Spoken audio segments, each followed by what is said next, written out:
The python hunters track down a breeding machine, a legend they call the Mother Burm. Something to grab with. Meanwhile, serious illness threatens the teacher's pet. He just doesn't seem to be getting any better. As iguanas fall from trees. Coming down, coming down. Get it, get it, get it, get it, get it, get it. And a reptile extravaganza slithers into town. This is the snake cell. Invasive reptiles threaten Florida's wetlands. Iguanas, Nile monitors, and the most notorious of all, the giant Burmese python. Snake. Snake. Burm right there. You got him? Oh, yeah. Now 3 men join forces to defend the Everglades. Biologist John Hefflick. He's been chasing, breeding, and collecting reptiles his entire life. I've never been afraid of snakes. Exotic reptile breeder and cop Greg Graziani. He knows his pythons inside and out. I got my first Burmese python when I was 12 years old. And python breeding pro Michael Cole. He sold his designer color mutations for as much as $25,000. I've learned about reptiles the hard way. It was a passion. They are the Python Hunters.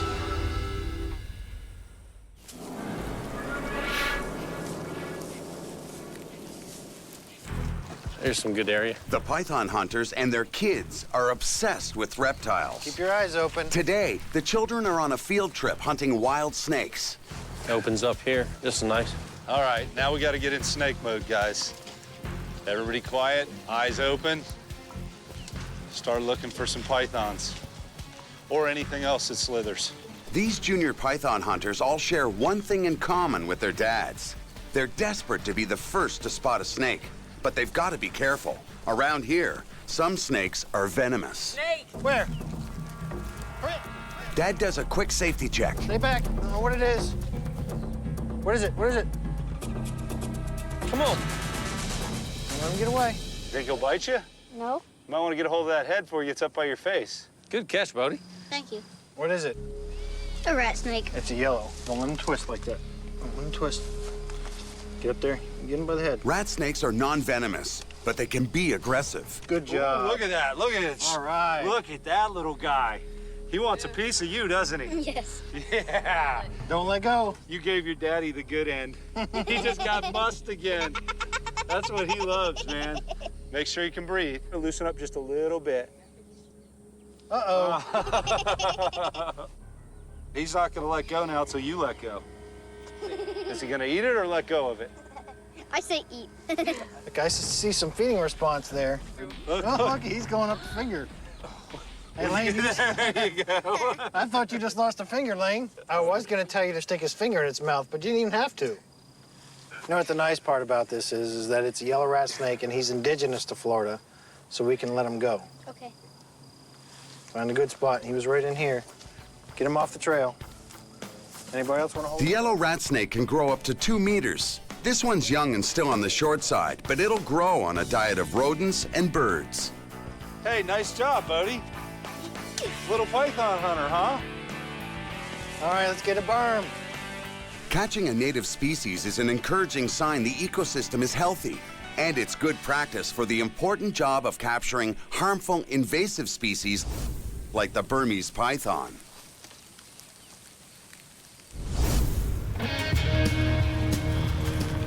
Back in town, the world's coolest and most exotic reptiles have invaded Orlando. All right. We're loading in the back here?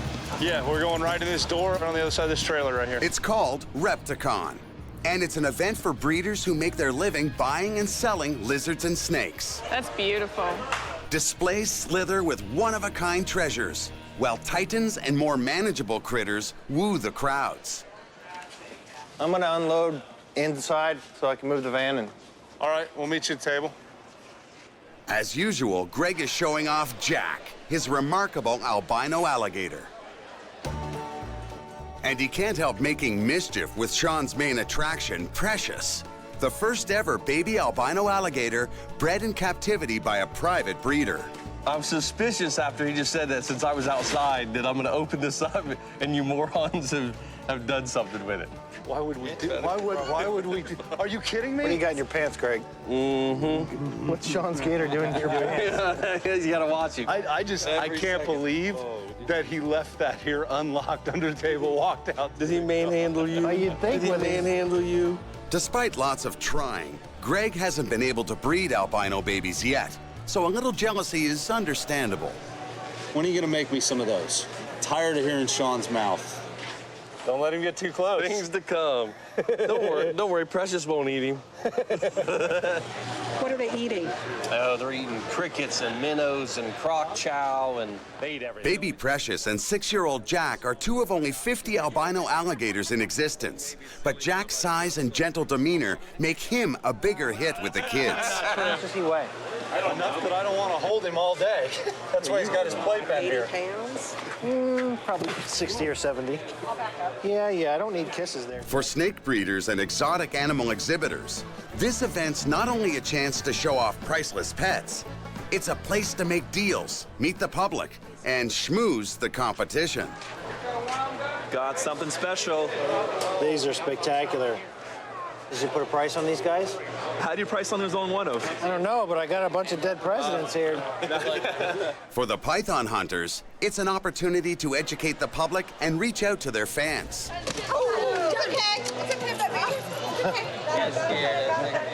In Florida, it seems nobody's too young to love a snake. This is the snake show. Yep, this is the snake show. So you guys happy to be here? You like doing snake shows with your dad? What's your favorite snake in here? That one. That one? That's your favorite one, the albino, huh? That's one of the babies that I hatched out at my house. Yeah, you got a cool snake. Now, is this a boy or girl, do you know? Boy. That's a boy. Well then, since he came from, does he have a name yet? No. Well, since he came from my house, why don't you call him Mr. Greg? Are you weird? Yes, I'm a little weird. Sean's wife Jen wants to start her own ball python breeding project, but there's a lot to learn. What's this yellow one called? The light color? That one? That is a caramel glow.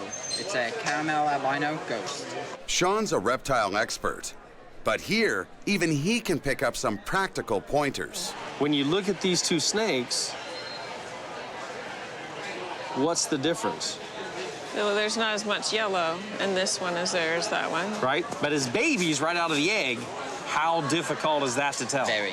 Oh, I imagine. As babies, you can't tell. You have to wait till they shed like 2 or 3 times. Oh, really? And then the color comes through.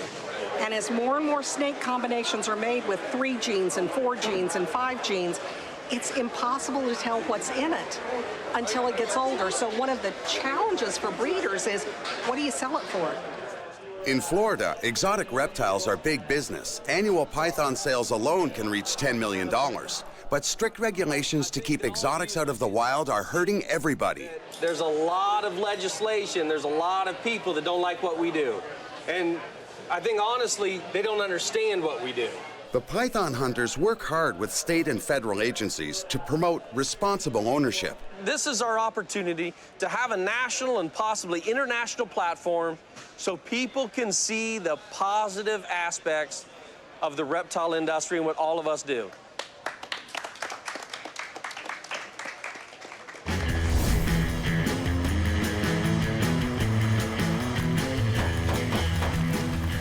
Show over.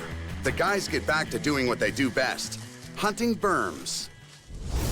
When Burmese pythons escape or are intentionally released into Florida's Everglades, they can grow to become prolific breeders.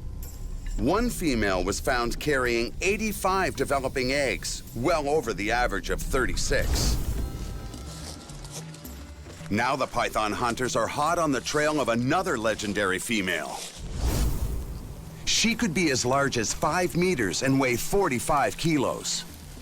But one thing's certain, this mother Burm's been making plenty of babies. Be perfect territory for a snake. Over a 20-year lifespan, she could hatch as many as 500 young. Not all survive, but enough become breeders themselves, and the cycle continues. Look at that in the sun, right in the sun. There's a baby Burm. The python hunters need to stop Mother Burm now, so her babies don't threaten Florida's native species. Oh, yeah. Got him. The smallest Burm I've ever seen. That's this year's. He's a hatchling. Look, his Oh, look, umbilicus still is got the scar. Today, they're searching a known Burmese python hotspot, an 1,800-hectare property in the Everglades known as Arrowjet Road. I found a 12.5-footer up in the front, north of the gates. The guys have recruited some extra help. You found a big one and then the small male? Yeah, about a 9-foot male. Looked like he'd been run over. He had an old hump in his back. Fellow python hunters Mark Bell and Jeff Fobb have come along to help search this vast area.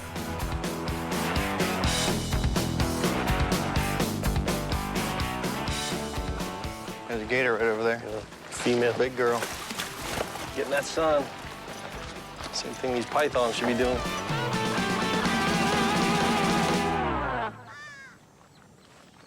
We've got permission to get in here in this old aquaculture facility. There's just a ton of abandoned buildings and stuff. And check it out, because there's a lot of cover. Got a vertebrae from a Burm. Only partial. I don't know where the rest of it is, but... It's definitely Burmese. Here's another piece of it. Some more vertebrae. This is not big enough to be our mama we're looking for. Here's more. See, I knew we brought Mark along. He's a good bird dog. Piled debris and metal fish tanks are good hiding places, but covered structures offer something more. You know what abandoned buildings draw in? Rats. Rats. And rats draw in snakes. It's the perfect environment for Mother Burm to thrive. See the rat traps everywhere? There's half of a rat in that thing over there.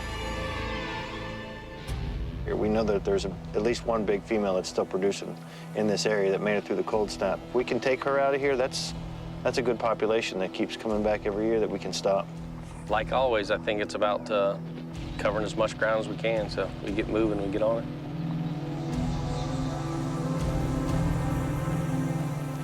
Suddenly, something catches their eye. Look at these gator drags. This one's pretty fresh here. Look how deep this is. Goes all the way to the water from side to side. They're just using this as a bridge. Hey, look at this. That is a python crawl.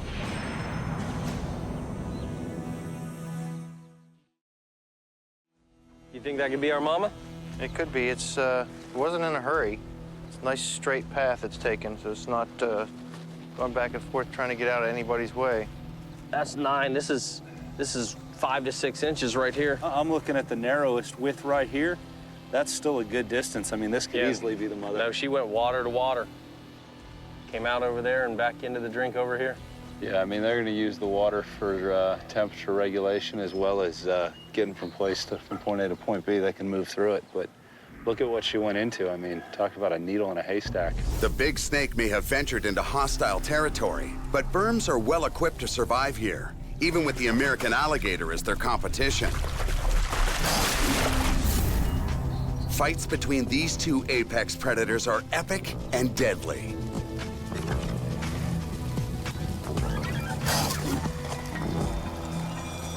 A Burm as big as the mother would have no trouble stretching her jaws around a young alligator.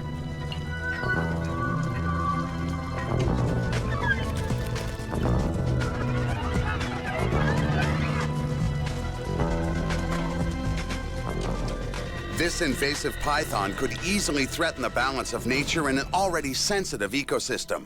Mother Burm must be found.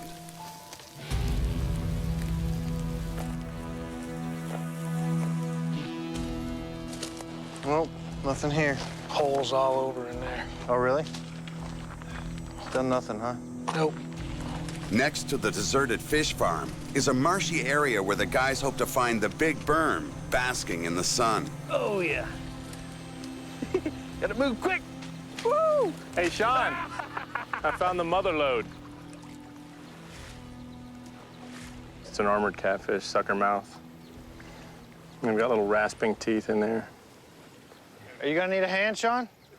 Oh, I'm good. I'm not stuck. I'm just resting. Here you go. You want him? These are an Hey. invasive. These are pretty animals. Yeah, they are. They're beautiful. I like them. They just don't belong. You know, they den by burrowing up into the mud and clay and everything to make their dens to spawn, and they'll tear a bank up. Our permits do actually say non-native species collection permit.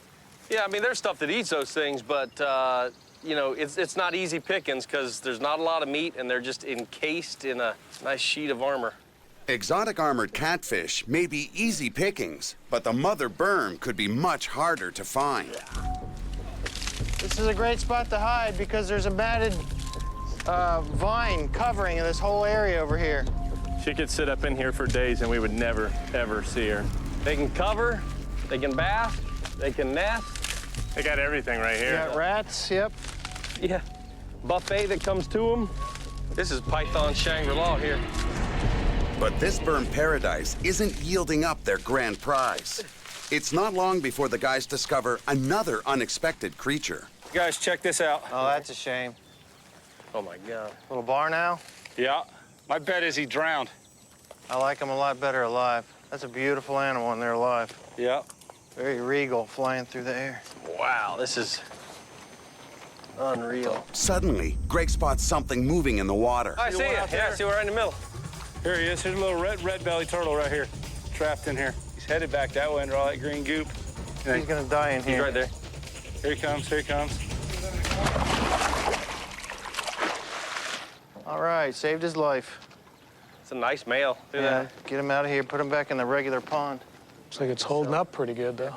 You can tell he's a male from these long toenails in the front. Just a beautiful animal and a native species. So we could take him out of here and put him back into the Everglades right on the other side of this wall and live a nice, happy life. Now you gotta fend for yourself.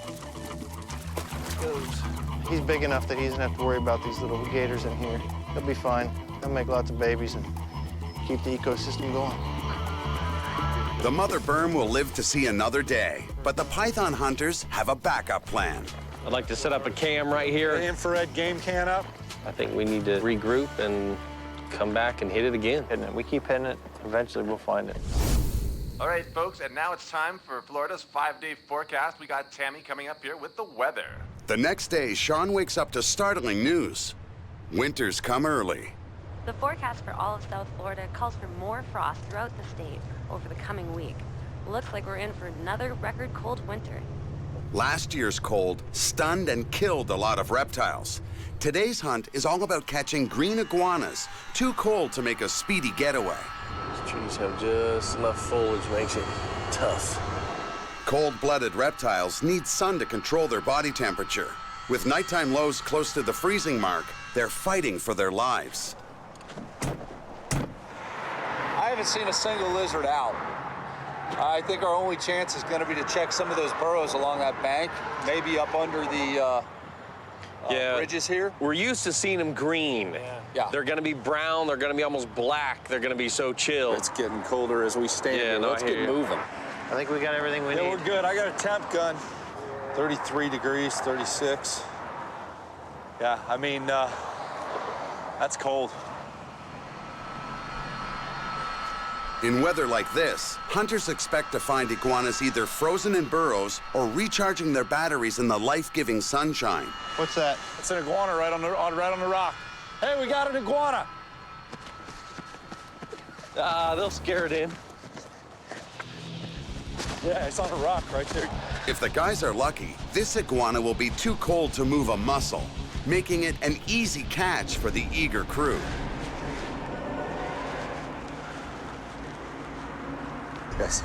Looking straight up at us, and he's moving. Is he headed in the water?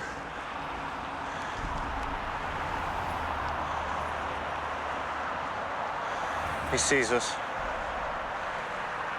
He's headed towards the water. He's in the water. Where'd he go?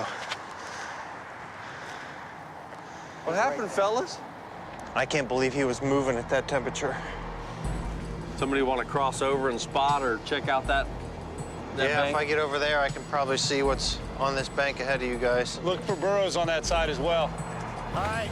For the hunters, it's a race against time. The rising air temperature will revive and energize the iguanas. Mikey. 2 iguanas. 2 iguanas in the ditch. On this side. This side? Quick, Mikey's running. Let's go, let's go, let's go. There's a burrow right there, diagonal across. You see it?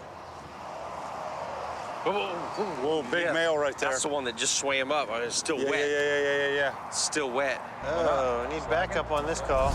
It's estimated that 1 million iguanas are imported as pets into the U.S. every year. But they need special diets and large enclosures, so many fail to survive in captivity. Sean, you know the plan? Yeah.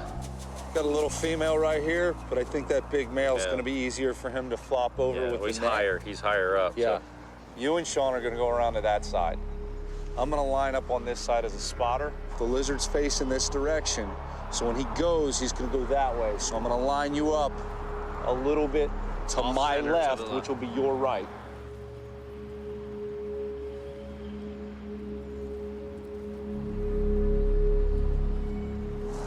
Mike, flip your net.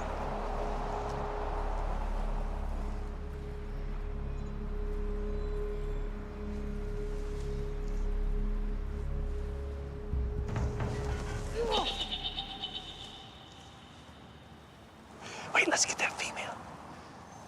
Greg, need a spot on this one. Sometimes, to catch a reptile, you have to mimic one.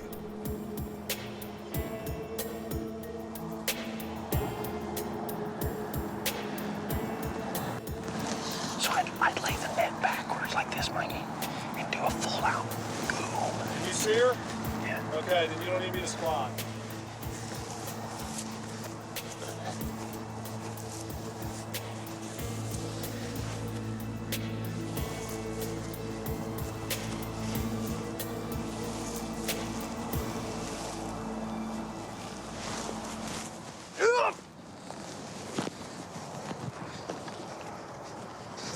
Pull! Get her! Yeah, got it. All right. Yeah. All right, man, we got it.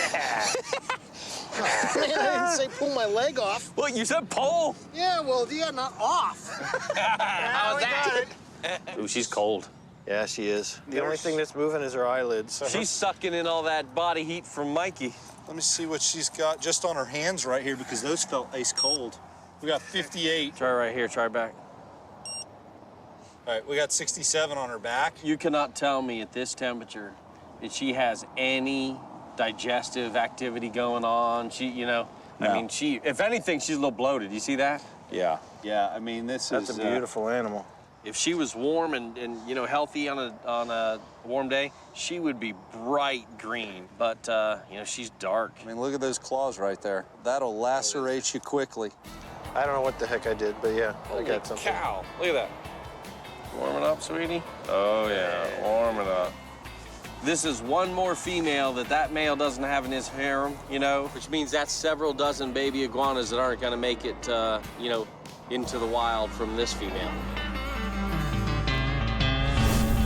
With another invasive captured, the python hunters take a break for some important work at home. For Sean, that means tending to his most prized snake. But this 4.5 meter long Burmese python isn't on Sean's hit list. Oh, that's nice. His name's Fluffy, and he's been a special part of Sean's family for decades. Let go, Fluff. Let go. Come on. Hold still. For 23 years, Fluffy's helped educate thousands of kids, and he's wormed his way into Sean's heart. When the weather's nice, Sean likes to take Fluffy for a crawl. Good for you. Get you some sun. You're getting old. You get colds easy. You're still pretty. While Sean dotes over Fluffy, Michael's busy at his facility setting the mood for another kind of reptilian love. Love is in the air. Better be love in the air in here. It's winter, and for captive bred ball pythons, that means breeding season. Michael's put a lot of work into this dating game. He plans to make snakes nobody has seen before. All right, buddy. Here's your girlfriend. Go get her. Make me some babies.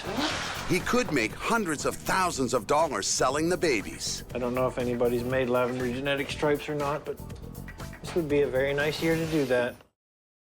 Michael and Lisa like to pair the frisky snakes together, but they don't always see eye to eye on the right way to get them in the mood. Oh, yeah, look at that. She's looking ripe. Yeah, guys. Ripe? Really? I don't know if ladies like that. Go figure it out there, Putty.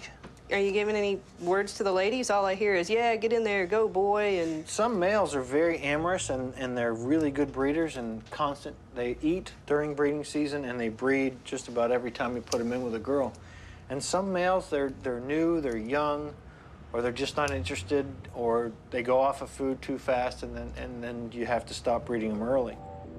Although they expect the snakes to breed, seeing them entwined is a welcome relief. Yes, we've got a successful lockup here. When snakes do it, they look like pretzels. Perfect tail tie right there. They're in love and in coitus. And I do not want to be coitus interruptus.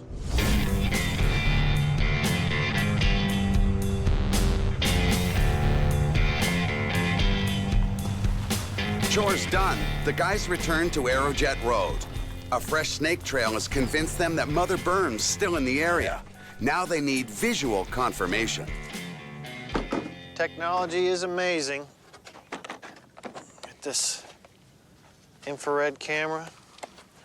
No, these field cameras are great. They've got a like really highly sensitive motion and IR detector on them.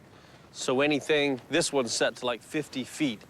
So anything that moves in front of this camera in a 50-foot cone will trigger this thing to take it a digital image. Where do you guys want to put it? Basically, they're coming, you know, right along this, almost along this mound right here, going right down into the water here. So probably this corner. You got that hammer? I think you need it. Nope. Well, we need to get a little lower than that, or is that low enough? No, that's low enough because it pans out. Oh, okay. It's a wide angle. The whole sensor is a cone. So it's a wide angle lens. Yep. Okay, gotcha. Now if somebody just doesn't run off with it, we're good. It's got a lock on it. They'll never figure out they can just pick it up. Now all the python hunters can do is wait and hope something big triggers it. I found a live animal. These things are all over the place. When we're out picking apples in the fall, the farmers tell us that the more black on the caterpillars means the harsher the winter's gonna be. Yeah. That's a lot of black. We're in for a badass winter. With a cold wind blowing, the guys are ready to turn tail when they spot something. Michael! Michael! Mikey! I got a dead boa. He's biting himself. What do you got? Dead boa. Check this out, man. This wasn't here last time because we checked this pile. And look, it's biting itself. Wow. This thing's cold. Feel this. It's like icy cold. Yeah, it is. Have you seen that before? As they start to die, they're going to death throes, they're lashing out and freaking out. That's pretty sad. The boa constrictor is another unwanted species. It can grow over 3 meters long and weigh over 27 kilos. Boas are rarely found in southern Florida.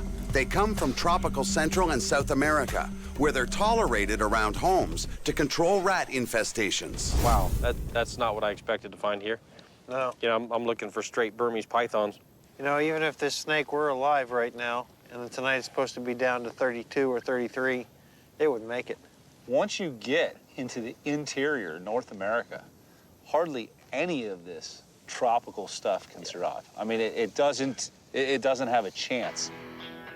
Boa constrictors are popular collectibles in Florida. How this one arrived on Aerojet Road remains a mystery, but one thing's certain, it doesn't belong here.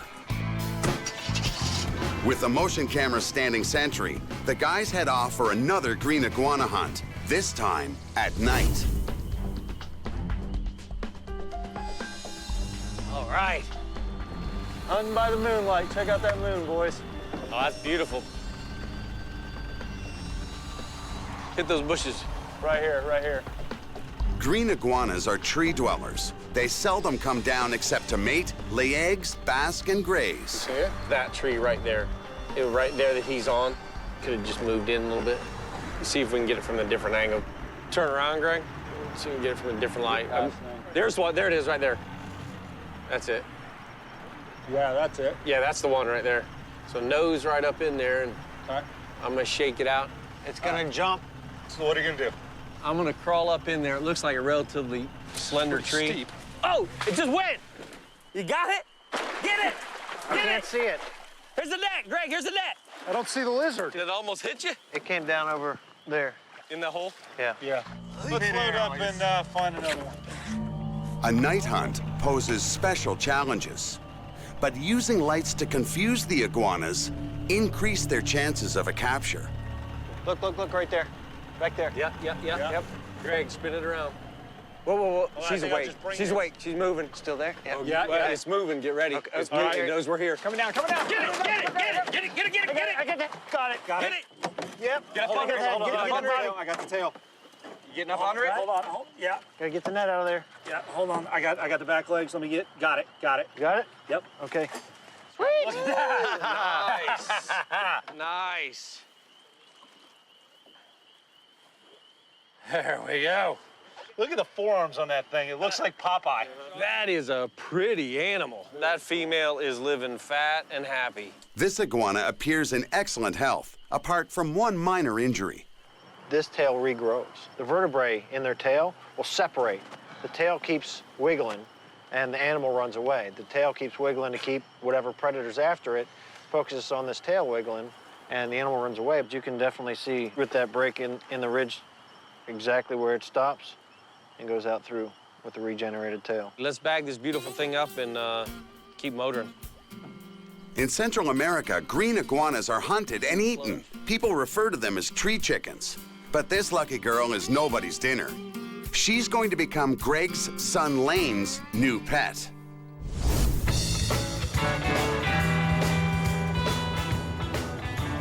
Over at Michael's house, Greg's daughter Lexi is ready to pick a pet of her own. She wants a big monitor lizard, but there's lots of options to consider. All of these are juveniles. None of these are adults, so they have lots of years of growing ahead of them. This is called a blue tree monitor. They have razor-sharp toes. The best way not to get bit is to let them keep walking through your hand. You sure you don't want to hold him? I'm sure. He's kind of cool. If you're not comfortable, that's okay. We won't push it on you. This is a green tree monitor. He looks fast. And if he were mad, he would take the hind legs and he'd wrap them around my arm and he'd rake. And that hurts a lot. Well, they look pretty fast and like they would claw you, and I don't want that. Michael has 4 species of monitor lizard for Lexi to choose from. See that? Yep, that's what gives them their name, is a peach throat. And these guys are prone to bite. Yeah. If I get bit, I'll just scream. Okay, don't bite me. If it bites you, I'm gonna laugh. Lexi, I don't think we want this one. I don't. I don't like that mouth. Monitors can be frisky and aggressive. Lexi will need courage to own one. There you go. Now you got him. Now let him go from hand to hand. Your hands. No. Okay, if you can't deal with this, how? I'm afraid he's gonna pinch me with his nails or something. He's not, baby. There's only one monitor left in the box. For Lexi, it's now or never. This is a baby black roughneck monitor. They have this beautiful little raptor-type face. These guys just hang out. I like that lizard. Now how big does that get? They'll also get about 5 feet. It's a body about the size of an orange. Right. And 2.5 feet of body and another, 2.5 feet of tail. Finally, Lexi chooses. Despite its name, the black roughneck monitor is quite gentle. Now, Greg needs to settle on a mellow price. My question to you is, what can you trade me? How many ball pythons are these going to cost me? I don't know. I have to look at your list. 2 days have passed since the guys visited Aerojet Road. It's time to see if the mother berm was ready for her close-up. See any tracks? No. Let's see what we got in here, man. They're about to see if something triggered the camera. Out here, it could be anything: a Florida panther, an American alligator, or even the mother berm. A little blurry. I couldn't tell. All right, come back and check it out again. A solitary crow wandering past the camera isn't what the python hunters were expecting. Yes, that's Python Hunter. You ready? Yeah, we're ready to rock in this boat. With no berm to boast about, the guys set their sights on a different target, the invasive Nile monitor lizard. Let's go. The hunters usually need net guns to bag them. But with the cold weather slowing the lizards down, the guys think they have a good chance of catching the big Niles bare-handed. The first big male we saw was right there, right in that opening. Yeah, big male. I got nothing. Anybody see him? No. I think he went down in a hole. Oh, we've got a Nile monitor right there. Straight on that log. Headlamps. Head. His head's going that way. Greg. That's gonna be a hard catch. Oh, he's moving. No, he's slinking into the bushes. No, he's coming back down towards us. Hey, we gotta move. Well, let's get up there. We can get maybe we can get a hand on that tail. Yeah, I got a tail. You got a tail? Yeah. This right here, there you go. There, he's coming. There, hold on. Hold on. Oh, he got me. Hold it. I got him. Oh, he's got a plastic thing around his neck. Trash. Look at that. What is that? God, look at that. Look at it. It's cutting into the flesh right here. Hang on, I got a Leatherman here. Somebody wants to grab that. We can get it off there. That would suffocate him at some point and cut off the blood flow to his head. The native wildlife gets that stuff wrapped around their necks, too. I think that hurts. You hear me went like, Yeah. Yeah, no, I'm sure it feels better to have that off. And you know they eat prey, which they gulp it down and expand that gular sac, that throat, but he couldn't do that. He basically had a collar on his neck that couldn't expand. He probably had to spit out a number of prey items that he tried to swallow that he just couldn't get down. People thought we were just python hunters. We're lizard catchers, lizard diggers. You name it, man. Although they saved this Nile from a slow, painful death, its fate is sealed by the Florida Fish and Wildlife Commission. Authorities must find invasives new homes or euthanize them. But with no takers for this wily Nile, Sean does the next best thing. He donates its body to science. Back at his lab, Sean and wife Jen perform a necropsy. Maybe if it's a male, typical, they smell worse. Has some fat, been eating something. Mm-hmm. It doesn't have as much mass to it. It's much thinner.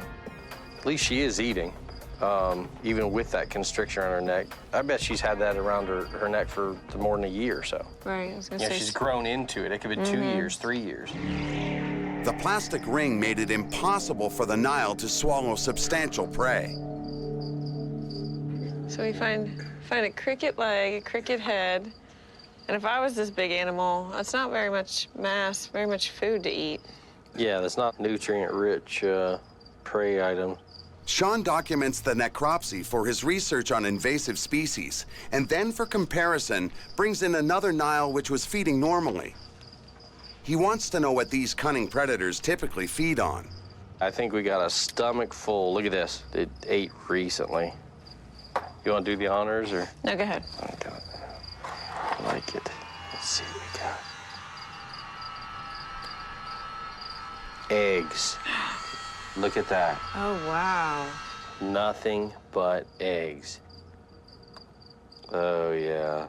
And now, what does that exact size and shape of egg remind you of what we have here? Iguanas. Iguanas. Yeah. 4, 5, 14,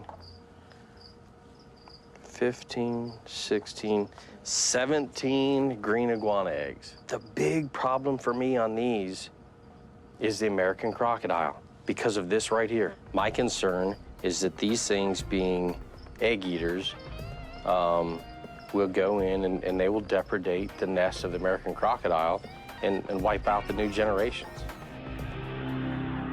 The necropsy provides Sean with valuable new information. Nile monitors are eating the eggs of another of Florida's invasive reptiles, the green iguana. But elsewhere in his facility, the news isn't good. Sean's beloved python is clinging to life in intensive care. Fluffy is seriously ill. He just doesn't seem to be getting any better.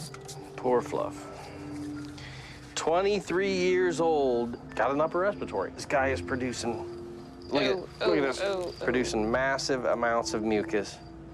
They've got to hack it up. They've got to bring it up, you know? And, but you look at this and it's nasty. It's horrible. Upper respiratory infections are common in old burns like Fluffy. Cold and wet weather are often to blame. Bacteria's filling his lungs and he's not responding to Sean's treatments. Losing Fluffy would be a huge blow.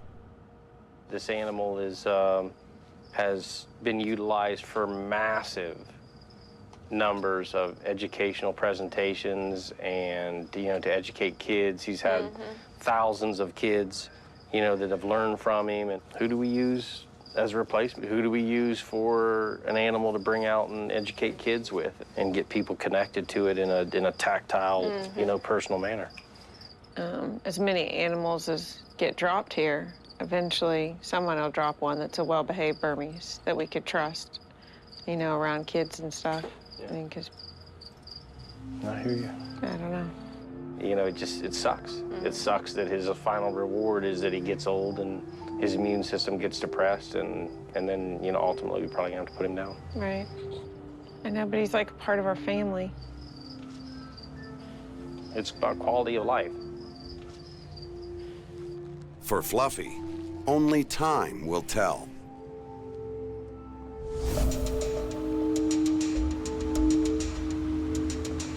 Refusing to give up their search for the mother berm, the hunters return to Arrowjet Road.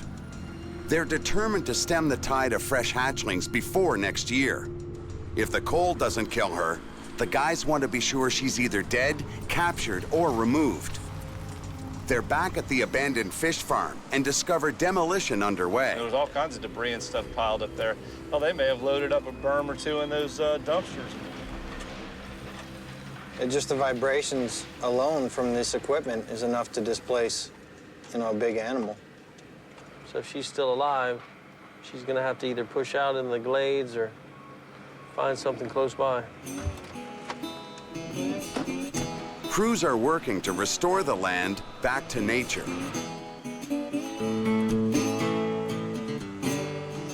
Hey, boss, how you doing? All right, how you doing? Not too bad. Hey, we're out here, we work with FWC and that, looking for pythons. You haven't seen any? Yeah, a little baby one. A baby? About 1.5 foot. I let him go. Really? You haven't seen any larger ones? Nah, a guy was out here the other day, said he killed like a 9-footer across the street. Is that right? Yeah. Is that right? So just a baby. Is that what y'all out here doing, hunting snakes? Hunting pythons, that's right. Y'all got any yet? Yeah, we've gotten quite a few off this area. We know there's a big female out here, which is what we were kind of looking, and we know she's in this area because 2 years in a row, we found hatchlings up and down this area right here. Yeah, it's probably one of her babies I found. Where did you find that little hatchling? Right here where this track over here. Really, right where this old trailer sat? Yeah, it was in the pile. I picked it up and I seen it hanging down from my box and I pulled him out. Really? Yeah. Crazy. So yeah, I mean, we found hatchlings right here before 2 years in a row. How big is it? You know? There's a lot of alligator drags and there's a big python crawl, and just from that crawl alone, she's pretty substantial. Probably 12 to 15 feet at least. Big girl. Thanks for the info. We just thought we'd see what you knew. Yeah, if y'all catch one, man, bring it by. I want to see it. Yeah. All right, we'll let you know. Yeah, no problem. Take care. Thanks.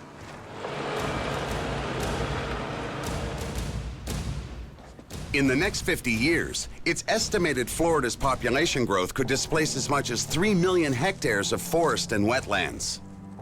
Turning old facilities like these back into green areas is a welcome sight. But demolition can scare off snakes. You know, that big female could have got pushed into here. There's a lot of cover. Yeah, I mean, with all the construction going on around here, I mean, this would be one of the last places of dense cover for. Where are you hiding, Big Mama? Anything? No.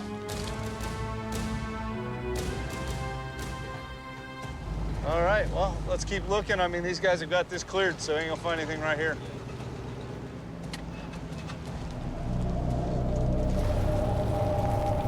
After searching the remaining habitat for anything they can tie to Mother Berm, The guys return to check their camera before a severe thunderstorm washes it away. I guess it's my turn, huh? Yeah, check it out, man. Let's see what we got.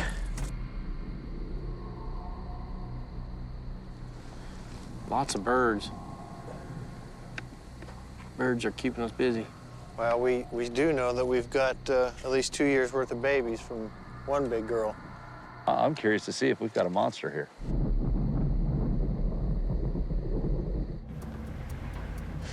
Oh, well, back to the snake hunt. To capture the mother berm, the hunters have one final option. To take their search to its deepest level yet, underground. Look at this cavity. Hey, this burrow over here would actually be really good for that cam. Okay, we're recording. So this looks like it might be a snake hole? No, yeah, it looks Oh, it looks wow, like that's a big old cavern. Well, not only that is, all the other ones around here have all this down and dead cane and grass and everything around it. This one's clear. Something's moving in and out of this thing. There's no cobwebs or anything in there. No, I know. Poking around in burrows is risky business. Venomous diamondback rattlers could lurk in places like this. To the right. My right or the camera right? Camera right. Straight ahead. Oh, there you go. Oh, yeah, another cavern there. Well, that's a great place for something to hide. The corner of this rock right here is 83 degrees right off the corner of that rock. We come right in here to this shaded area.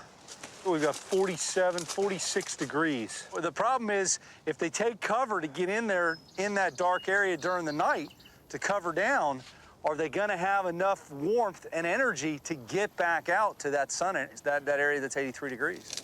People don't understand. They say, well, if a native snake or lizard can survive this temperature, why can't an invasive tropical? And the answer is they have not evolved with the instincts and mechanism to seek out cover from the cold. They don't know what cold is. All right, man, that's the last place we saw some sign of a big Burmese python. They head back to the land bridge in hopes of picking up more clues. More gator drags. Gator drags, but nothing else. Some old ones. I'll be real surprised if we find another python slide here. Fresh gator slides, 2 of them real new. This one right here is real recent. Oh, check these footprints out right here. Oh, 2 nice ones right there, look at that. On either side of that slide. And then you got them going back into the water here. 4 toes there, the heel comes all the way back to here. That's a good-sized gator. Yeah, these are perfect. That old track from that Burmese we found, she's moving back and forth over the same exact land mass into the same water as these gators.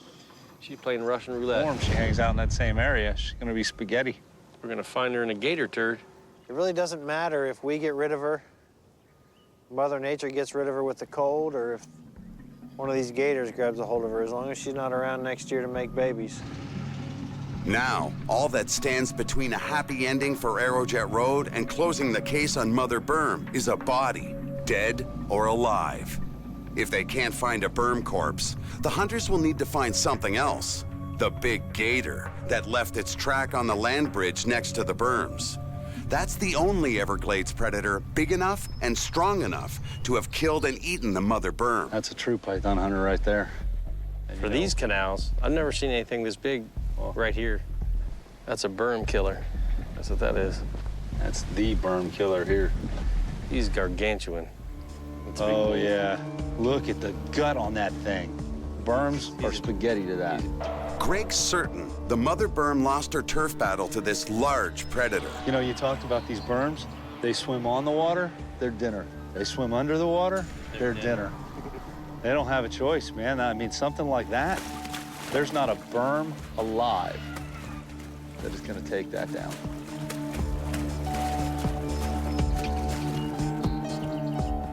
Talk about vigilante. He's got 24/7 watch out here. You know, we come out here, when we get out here, he's watching these canals. Anything moves on this canal, he knows it. It's hard to compete with an animal so efficient as a gator when we're hunting python. That's all right. I don't mind the help.